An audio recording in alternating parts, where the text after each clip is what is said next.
อย่าเพิ่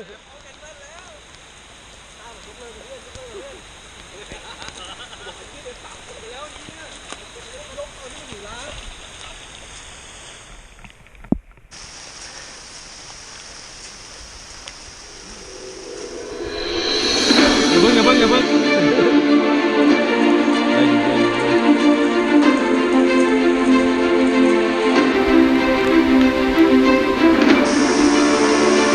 น้ำเยอะอยู่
เชฟเค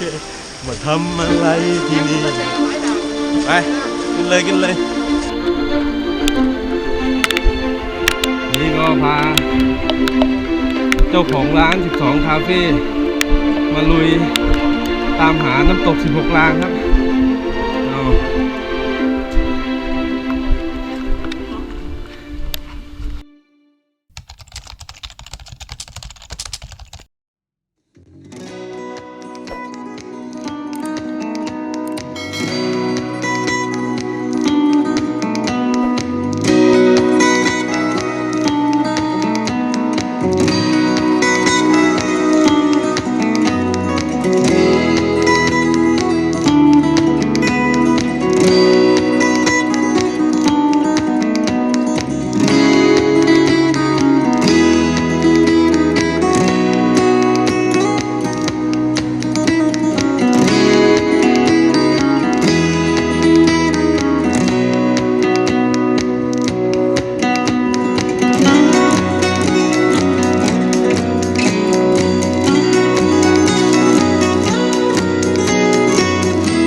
วันนี้จอดรถเดินก่อน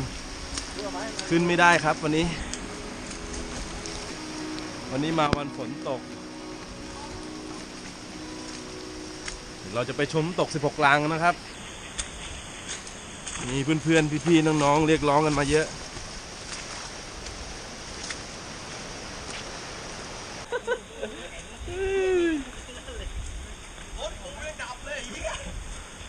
นี่มาทำอะไรครับวันนี้ ผมพาเพื่อนๆมาประจนภัยที่16 ลางนะครับก็ผมถ่ายทางเข้า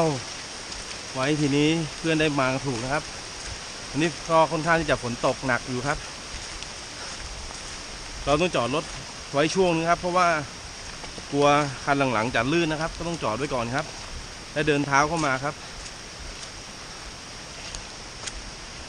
ทางเข้าก็เป็นป่าอุดมสมบูรณ์นะครับมีทางล้อรถอยู่แล้วครับเลนหนึ่งนะครับไม่ใช่เลนนี่หว่าครับน่าจะเป็นคันเดียวนะครับ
ขึ้นเป็นพุ่มเขียวซะขนาดนี้ในช่วงหน้าฝนของจังหวัดระนอง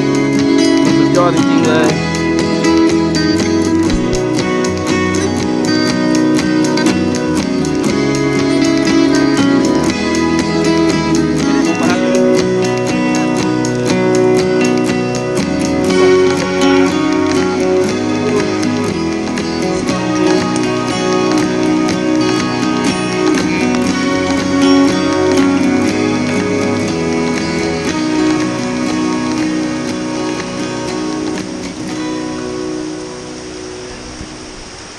สวยเลยเว้ยสวยเว้ย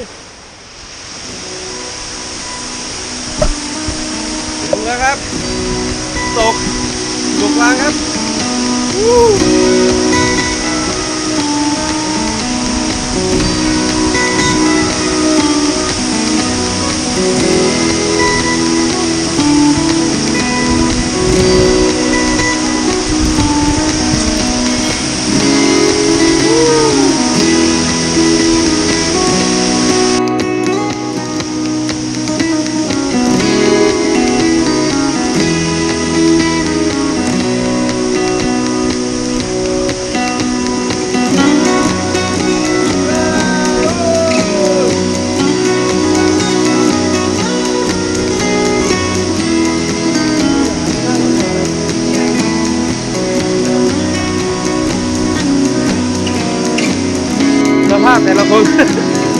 มาเลย ไงบ้างครับเฮ้ยน้ำเยอะอยู่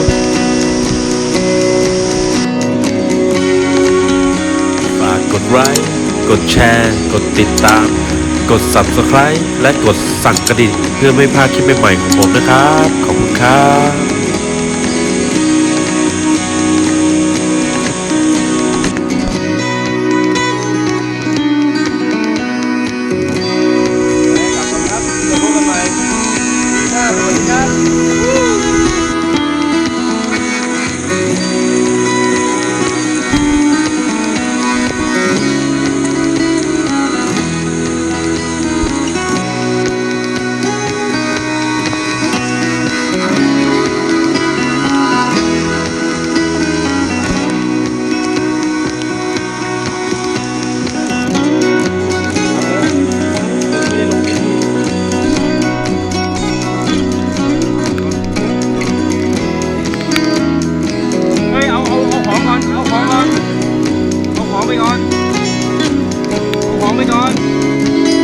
เหลือแต่มือเปล่าอ่ะเดี๋ยวมือของไปก่อนเอาของก่อนน้ำแรงน้ำแรง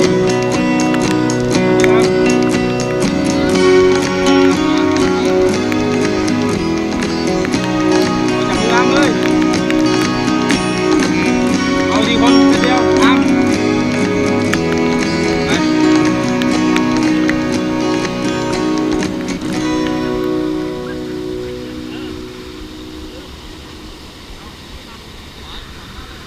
ทำไม่กันไป